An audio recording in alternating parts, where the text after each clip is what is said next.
جو فریاد کر رہے ہیں کہ اے ہمارے پروردگار، ہمیں اس بستی سے نکال جس کے باشندے ظالم ہیں، اور اپنی طرف سے ہمارا کوئی حامی و مددگار پیدا کر دے۔ جن لوگوں نے ایمان کا راستہ اختیار کیا ہے وہ اللہ کی راہ میں لڑتے ہیں، اور جنہوں نے کفر کا راستہ اختیار کیا ہے وہ طاغوت کی راہ میں لڑتے ہیں۔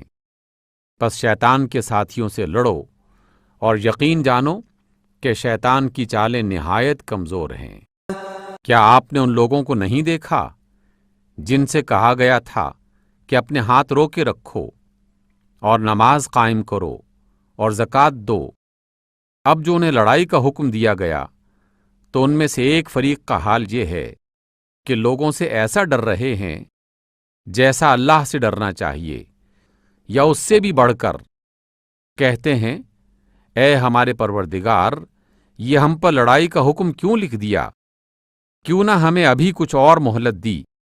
ان سے کہیے دنیا کا مال و متاع تھوڑا ہے اور آخرت ایک متقی انسان کے لیے زیادہ بہتر ہے، اور تم پر ایک دھاگے برابر بھی ظلم نہ کیا جائے گا۔ تم جہاں پر بھی ہو موت تو تمہیں آ کر رہے گی، خواہ تم کیسی ہی مضبوط عمارتوں میں ہو۔ اگر انہیں کوئی فائدہ پہنچتا ہے تو کہتے ہیں یہ اللہ کی طرف سے ہے، اور اگر کوئی نقصان پہنچتا ہے تو کہتے ہیں یہ آپ صلی اللہ علیہ وسلم کی طرف سے ہے۔ کہہ دیجئے سب کچھ اللہ ہی کی طرف سے ہے۔ آخر ان لوگوں کو کیا ہو گیا ہے کہ کوئی بات ان کی سمجھ میں نہیں آتی؟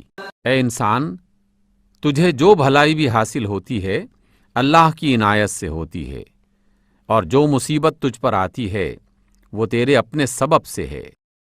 ہم نے آپ کو لوگوں کے لیے رسول بنا کر بھیجا ہے، اور اس پر اللہ کی گواہی کافی ہے۔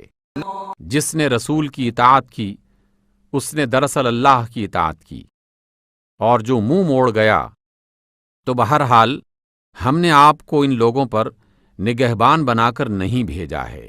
وہ کہتے ہیں سرے تسلیم خم ہے، یعنی ہم مطیع ہیں، مگر جب آپ کے پاس سے نکلتے ہیں تو ان میں سے ایک گروہ راتوں کو جمع ہو کر آپ کی باتوں کے خلاف مشورے کرتا ہے۔ اللہ ان کی راتوں کی بات چیت یعنی سازشیں لکھ رہا ہے۔ آپ ان کی پرواہ نہ کریں اور اللہ پر بھروسہ رکھیں، اور اللہ کارساز کافی ہے۔ کیا یہ لوگ قرآن پر غور نہیں کرتے؟